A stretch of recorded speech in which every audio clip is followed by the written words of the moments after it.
ভারত ও পাকিস্তান একই দিনে জন্ম নেওয়া দুটি দেশ, কিন্তু সামরিক শাসনের ইতিহাসে তাদের পথ সম্পূর্ণ আলাদা। কেন এমন হয়েছিল আসুন জেনে নিন।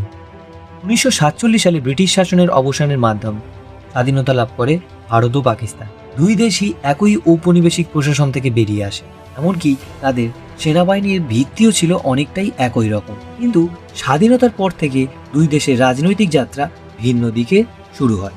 তৎকালীন সময় ভারত দ্রুত সংবিধান প্রণয়ন করে এবং গণতান্ত্রিক প্রতিষ্ঠানগুলিকে শক্তিশালী করতে শুরু করে। নিয়মিত নির্বাচন, সংসদ এবং বিচার ব্যবস্থা ধীরে ধীরে দেশের রাজনৈতিক ভিত্তিকে শক্তিশালী করে তোলে।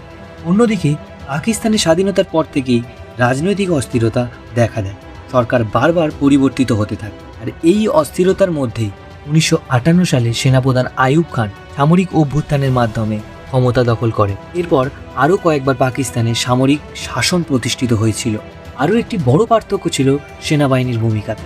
ভারতে শুরু থেকে সেনাবাহিনীকে একটি পেশাদারী প্রতিষ্ঠান হিসেবে গড়ে তোলা হয়, যার প্রধান দায়িত্ব দেশের নিরাপত্তাকে নিশ্চিত করা।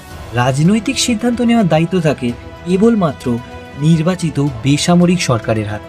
এই নীতির সবচেয়ে বড় পরীক্ষা ভারতে হয়েছিল 1975 সালে জরুরি অবস্থার সময়। সেই সময় রাজনৈতিক পরিস্থিতি অত্যন্ত উত্তপ্ত ছিল, কিন্তু সেনাবাহিনীর ক্ষমতা দখলের কোনো চেষ্টা করেনি। সংকটের সমাধান হয়েছে নির্বাচন এবং গণতান্ত্রিক প্রক্রিয়ার মাধ্যমে।